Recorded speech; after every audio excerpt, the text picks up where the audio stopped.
Yo, what is up? I think I'm live. Yes, I am. All right, we are live. Sorry for the bit of the delay there. Go ahead and drop a message in the chat if you can see me and hear me all right. And we're just kicking it tonight. Any questions you got, Amazon, anything like that, drop it in the chat. Happy to help you out any way I can. Who do we got here in the chat tonight? Drop a message so I know who's here.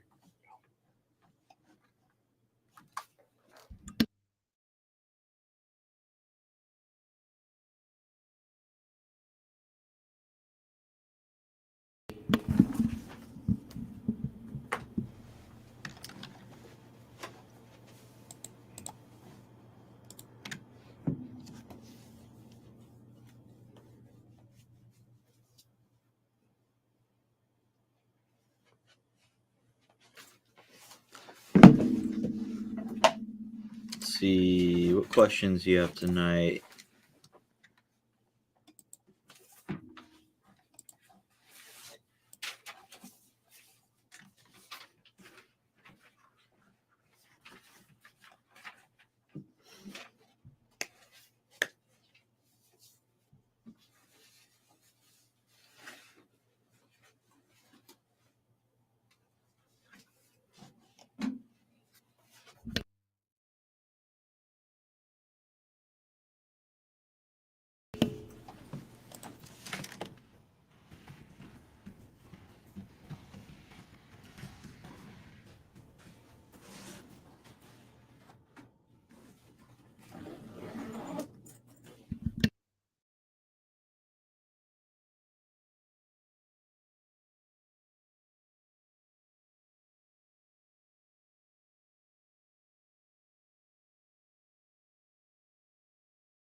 Yo, we got 6 people here. Drop a message in the chat. Let me know who's here. Let me know if you can hear me all right. Any questions? Drop them in the chat so we can discuss.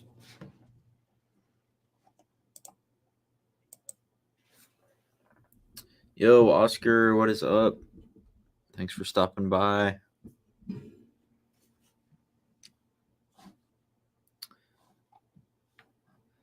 Filled by Amazon, what is up? Thanks for being here. Flats, what's up? Starting my second month. Awesome. Congrats on getting started. Haven't done MFN yet. Can you break that down and how to do that? For sure. So, merchant fulfilled is, pretty different because you're shipping the items yourself, right? But basically, how I like to do it, there's 2 different ways that I've done it before. One, you can just list right in the seller app. You're scanning the product, creating a listing, or creating an offer on a listing. You just put your price and everything like that. Or you can do it through Inventory Lab as well. And I sometimes like to do that because that way my cost of goods are going to be included automatically, and I don't have to enter that later in Inventory Lab. Just helps with your accounting. And then you can do free shipping, or you can do charge the customer shipping. And you need to set up a shipping template in Seller Central as well for that.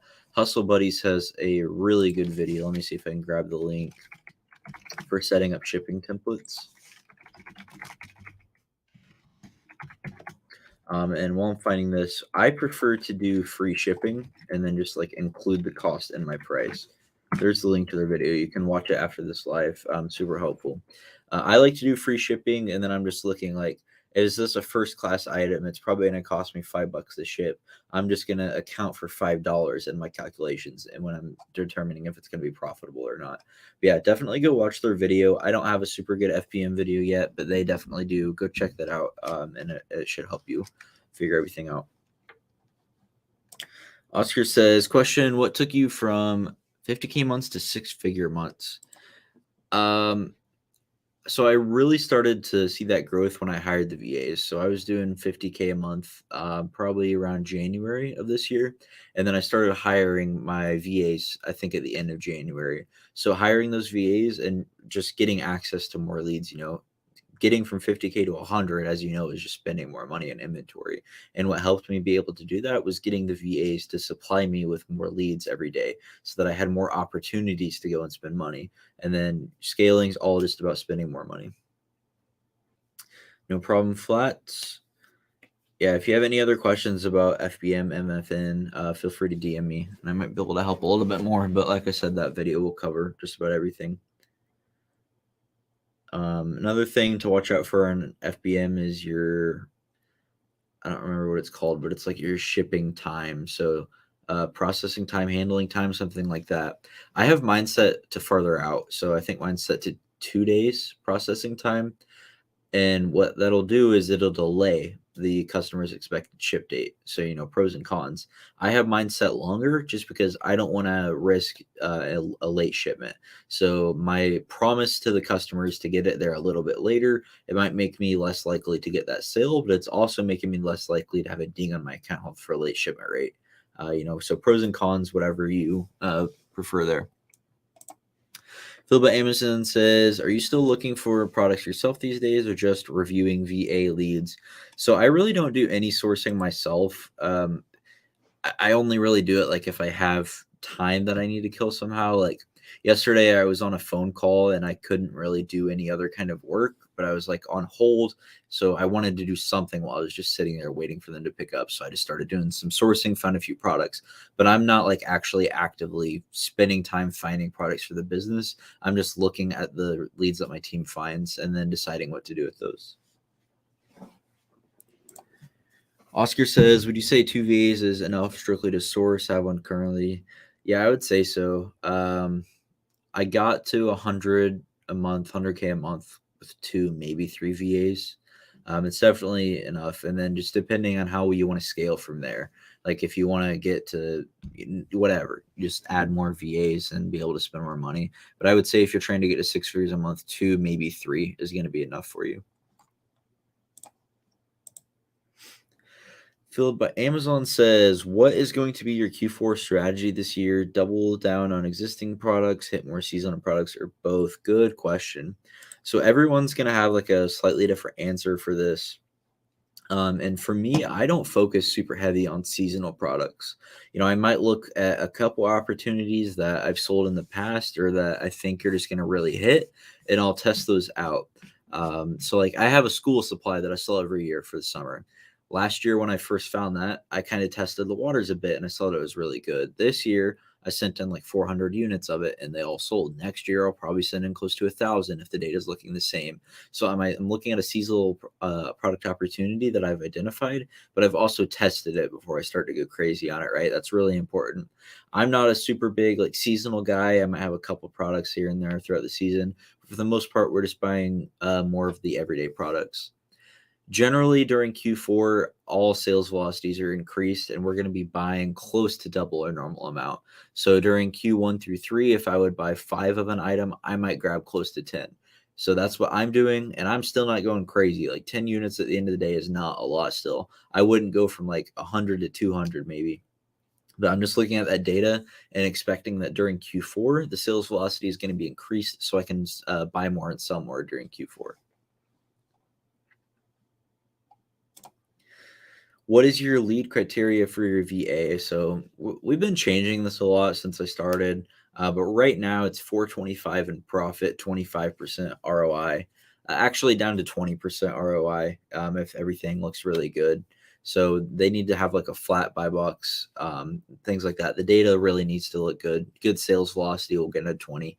I used to do like a margin based minimum, and we had that set down to 12, but 10 if everything was perfect, single sticker prep, all that. But we switched back to an ROI now that I'm offering leads, and most people prefer ROI instead of margin. So we're back to analyzing based on the ROI since it just makes it easier. I don't want to say like, okay, for my clients, do 25 ROI, for me, 10 margin. It could get confusing for my team. So for everything, we just tell them hard cutoff at 20% ROI, and then just making sure for my clients, we get them at least 25. Oscar says, yeah, another VA, awesome. Yeah, seasonal stuff. It's already tanking for sure. It's really unpredictable unless like you already know it's gonna tank, depending on what it is, and everyone's talking about it. All Money In, what's up? Thanks for stopping by. It's a cool car in your profile picture, by the way. Can you do sourcing live on a few products, like your steps to find something profitable? Yeah, I can definitely do that. I have a few older videos where I did live sourcing if you want to go back and check those out. But if you're trying to like ask questions while I'm sourcing, we can do that as well. DM me on Instagram as well if you have any more questions. But yeah, I can set that up on one of my next lives. And if you have anyone that you follow, like on Instagram, let me know and I can maybe bring them in and they can give you their perspective as well. Because it's really beneficial, in my opinion, to get different perspectives on product analysis. Because I might look for certain things and then I might bring someone else on and they're going to give you a different perspective. And being able to hear from different people and what they think makes a good product will allow you to get different ideas for what at the end is going to work for you. What's your average monthly unit send and sell through? Good question. I can check right now.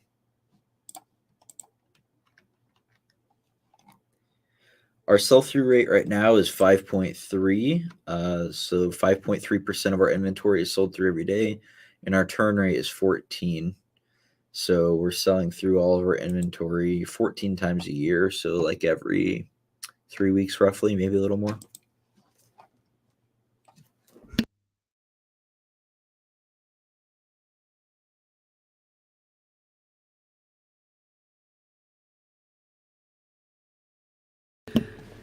Yep. For ROI, because yeah, I do utilize a prep center. I had my own warehouse and prep center for the summer, but due to staffing issues, we had to shut that down. And now I'm using a prep center myself. And that's another thing you should definitely be taking into account your prep center fees. For me, I am actually okay with a product that profits lower, like 250, $3. If everything looks good, maybe I'll go as low as $2, and then I could go even lower depending on the data. There's nothing that's just like set in stone. It's all looking at the data, and everything's open to interpretation and exceptions. What I'm saying is, for me, I'm okay with kind of a lower. So that 425 minimum, that's before my prep fees. So it's actually closer to like $3 when we're taking into account my prep fees. Make sure you're definitely accounting for those. Justin Harrison, what's up? Just starting out, having trouble finding anything through reverse sourcing. Any advice? Yeah, I have a couple videos about it, but it's really just putting in the reps and staying consistent. And the more you do it, the better you'll get at it and the faster you'll get at it, which is the main thing. Because it's all about like getting through those bad products as fast as possible. It's really a numbers game and just staying consistent. So getting better at getting through those bad products will help you find those diamonds faster. And like I said, my seller amp video would be good about that. And then my reverse sourcing video. Those are both going to be good for you. Yeah, thank you, Ruben. Ours are above average from what I've heard, and we're just really focused on fast selling items and keeping everything moving as fast as possible. That's the business model I like to use. I'm okay with lower profits because my sell through rate is a lot higher than a lot of other people. Whereas if your sell through rate, your turn rate, everything was slower than that, then you should probably be focusing on higher margin products in order to get the same amount of profit at the end of the day. It's just how you like to run your business. And for me, I like the fast sellers that maybe have a lower profit. Yeah, for sure. Any other questions, DM me on Instagram. Happy to help. Do you think your turn rate is tied more to how limiting you are on amount per ace and you're sending in? Yeah, that's definitely a big factor. We're able to turn every 3 weeks on average because I'm not buying that much. I'm really buying like 12 days worth of inventory. Some items I'll go deeper, but generally it's like 12 days, so roughly 2 weeks, really, by the time you account for any errors. And then 3 weeks, it's going to be a little bit higher than that, just because for the items that like slip through, because we start liquidating heavier. 30 days, we're a little more aggressive. And then stuff that slips through at 60 days is really when we're just trying to liquidate. So that 3 week, 14-day turn average is like an average of all of those factors. What do you think about brand named Yeti? Heard many IP complaints and then heard just sell one or two at a time. Yeah, Yeti's a solid brand in my opinion. If you're concerned with IP, just look at Keepa. IP alert might go off, but that's never like a red flag for me to just avoid a product completely. IP alert is a prompt for me to go look further at the data. And I'm looking at the bottom graph on Keepa, the new offer count, and I'm just looking for any like sharp, sudden drops on the chart. So like I was actually just on a coaching call with some of my clients earlier today, and we were talking about this. And we saw one graph where it was like 120 sellers and then dropped down to like 20 overnight. That's most likely going to be an IP issue. And IP Alert also issued a warning on that product. So those two things combined tells me that there's probably an IP concern with the brand, and then I would avoid it. So just look at the data on Keepa and make your own decision there. Store I was sourcing it had a good deal, so I passed on it. Yeah, just look at Keepa, and if it looks good, go back and grab that.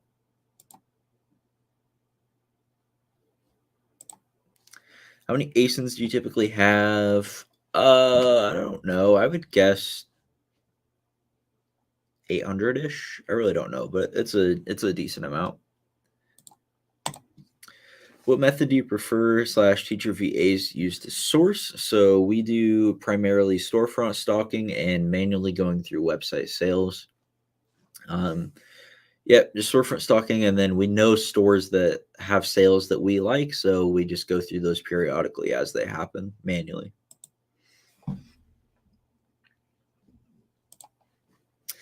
Oscar says, "What do you think of Inventory Labs' new sourcing software they're releasing?"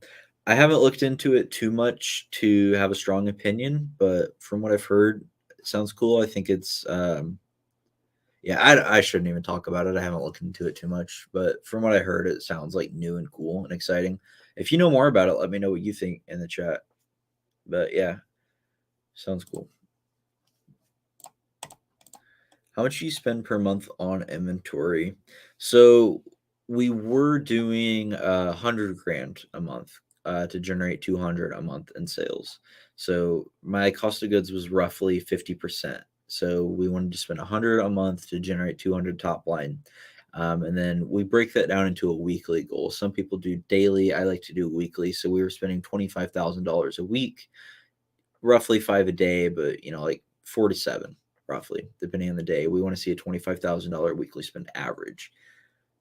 I'm like changing a lot in my business right now. I have a buyer working for me now. He just started last night, and I think we're going to grow that top line a bit more.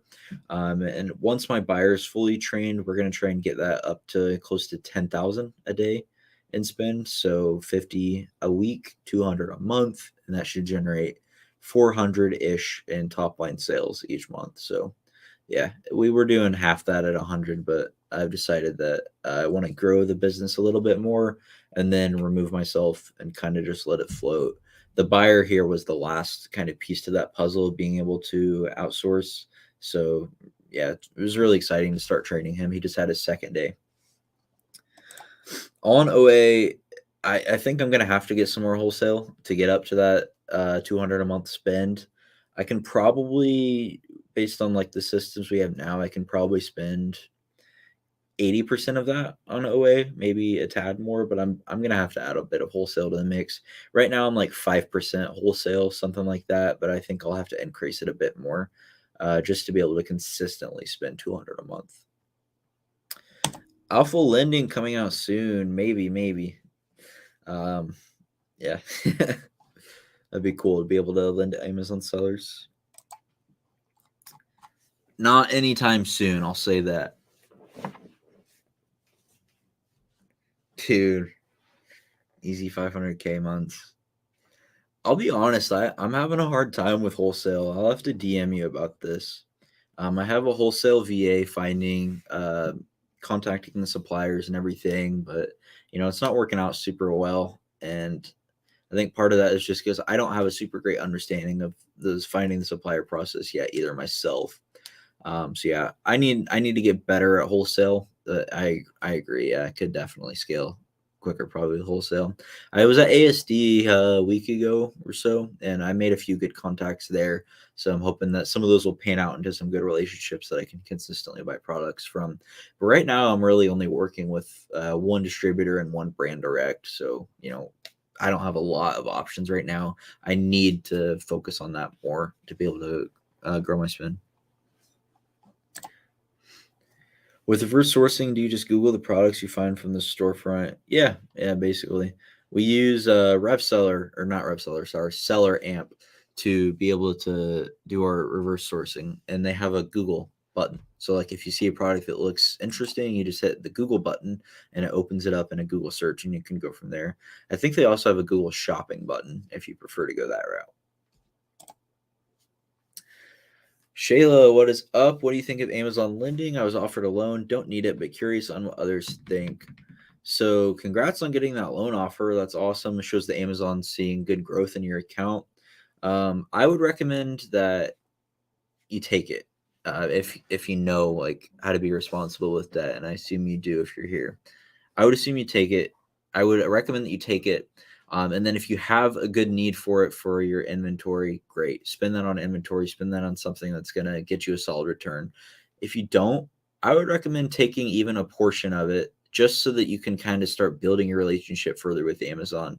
When they see that you're good at making the payments back on this loan, then in the future, they're going to open up the opportunities for you to have more lending opportunities for when you might need them later down the road. Another thing, this is more so just my theory, and I don't have any proof or anything like that. But I have a theory that, if you owe Amazon money, they would be less likely to shut you down. Maybe I'm completely wrong, but that's just how my mind thinks. We all know Amazon makes no sense, and they probably wouldn't care at the end of the day.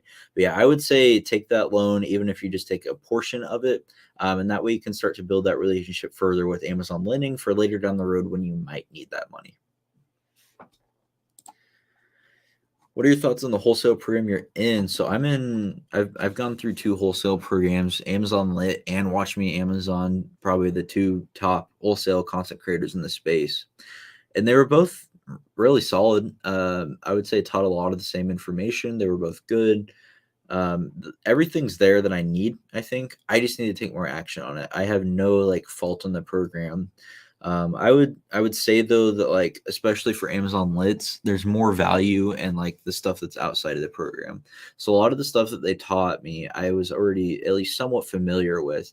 But the real value was getting access to them every single week for 3 months, being able to pick the brains of people that sell 5+ million a month, being involved in a community of tons of like 7-figure, 8-figure sellers, and being able to just chop it up with those guys every month.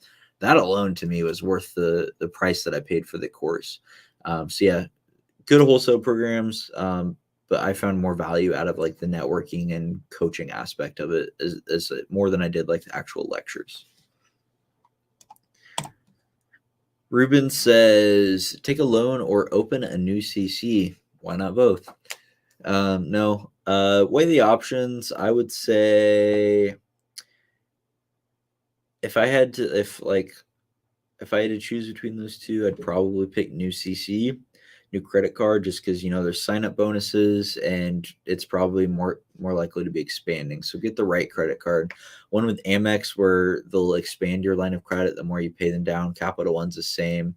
Yeah, and the Plum, I see Shayla just mentioned that the Plum is a really good expanding credit card. So yeah, probably new CC. Yeah, but depending on the situation, I would maybe do both as long as you have a need for the money and are responsible with debt. And the Plum, I just said it's an expanding credit card, but just know that like they might limit you at some point. They capped me at 40K, which is unfortunate. Yeah, how to go from 0 to 10K sales. I have Amex Plum card, but nervous to go crazy with it. At your level, trying to get to 10K, I would say definitely don't go crazy with that Plum. Maybe use it a little bit, but don't go crazy. You don't have enough experience yet to be leveraging credit a ton. Leveraging credit is a great tool once you're a really established seller and you know what you're doing. You don't want to leverage credit on something when you're new because you might make a mistake, and it's better to make that mistake with your own money than make that mistake with someone else's that you have to go pay back, and then you mess up and you have to pay 20+% interest, or maybe you can't even pay it back at all. So yeah, I wouldn't worry about leveraging credit a bunch right now. I would just stay consistent, spend the money that you have, go get a job at McDonald's or wherever, some kind of side job to be able to get more money to put into your business now. And that way that'll help you get to the 10K sales. It's all about just spending more money. So if your problem is money, go find another side thing to be able to put into your Amazon business. Focus on higher ROI products if you're really needing to get good returns. Yeah, I would say don't go crazy on leveraging credit when you're at this stage. 5K and I have a 20K sales goal for September, so I know I would use it and be able to pay it back. The building a relationship with Amazon makes a lot of sense. Yeah, for sure. I would probably take that and spend it on inventory if you can.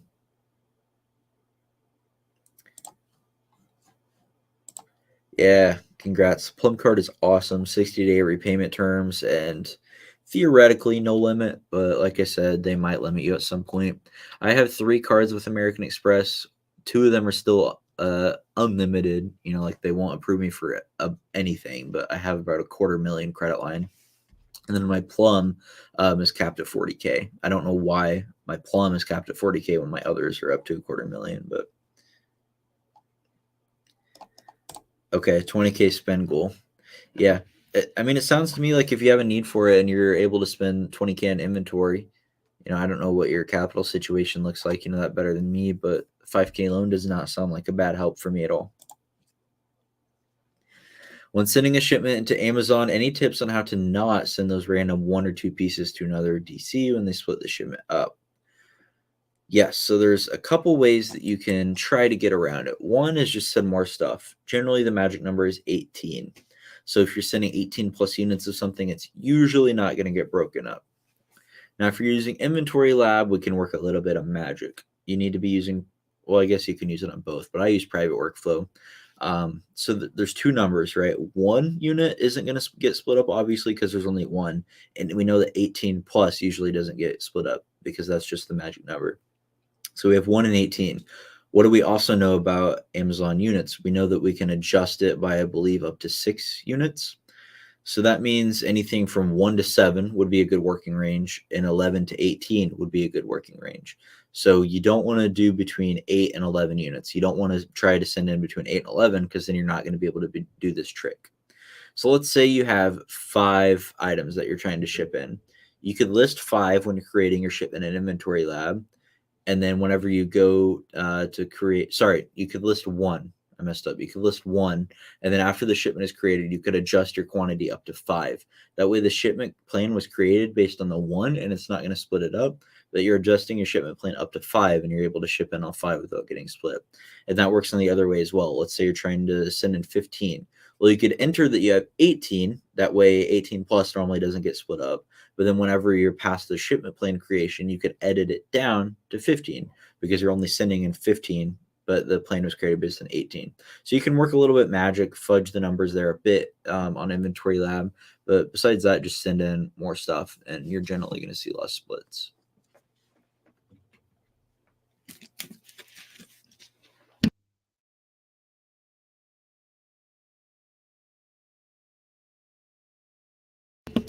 And if you're not using Inventory Lab, you can probably do that in Seller Central as well. I've never done it, but I know you can adjust quantities in Seller Central. Yeah, I would say get Inventory Lab as soon as you can if you don't already have it.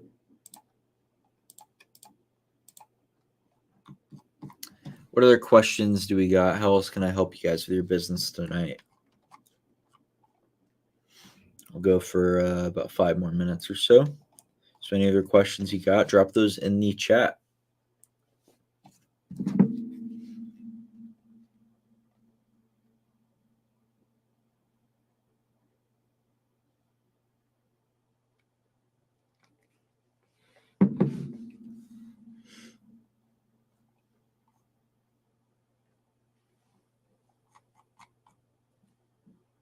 Yeah, using Inventory Lab seems like a must-have too. Yeah, it's definitely up there. It's really helpful for listing, shipment creation, and accounting. Tons of great features. $50 a month right now, going up to 67, I believe. But yeah, it's definitely up there with like closer to the must-have tools. Not extremely necessary, but as soon as you can afford it. Justin, do you offer coaching / mentorship? I mean, I'm open to it. I don't advertise that I do coaching calls or anything, but if you want some one-on-one help, send me a DM. I've done it with a few people before, and we can talk about price if you're interested. But I'm generally pretty accessible. So if you feel like you can get value out of just messaging or something like that, just shoot me a message for free. We don't necessarily have to hop on a call for me to give you one-on-one help. But if you did want to do like a one-on-one call, we can set that up. I just don't advertise it a bunch. But like I said, my YouTube, Instagram, all that is free. Discord as well. So if you need some help, just shoot me a DM and I'll try to help you for free as much as I can. Do you stick to the same niche and same categories every week? How often do you venture into new niches? Niche. I don't know how to say it. But yeah, it's whatever my team finds, and I would say they're generally finding the same categories, just because that's what they are good at sourcing. So we're generally seeing like beauty, shoes, and apparel. I never like intentionally go try out a new category or anything like that. It's just whatever my team finds, and most of the time they're pretty similar categories.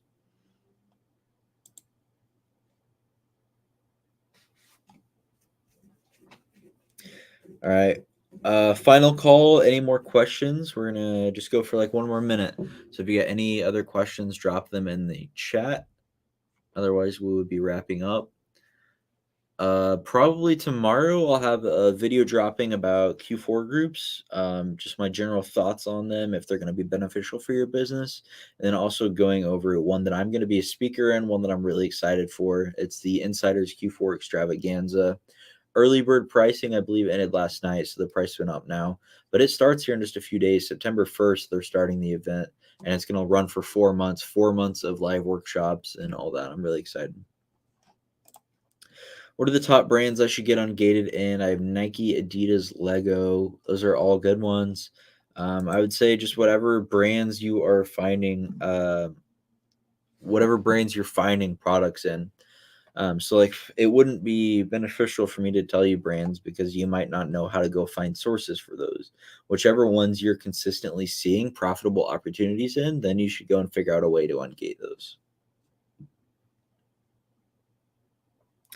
All right, gonna go ahead and wrap it up for tonight's stream. Thank you everyone for hanging out tonight, chopping it up. Really appreciate it. We'll do one of these again probably next week. We'll have another Q&A, and either this week or next, I'm gonna start doing the live interviews again. So if you have any guests that you want me to bring on an interview, hear their story, get their perspective on business, DM me on Instagram so I can set that up for you all. All right, peace out. Have a good night, everybody.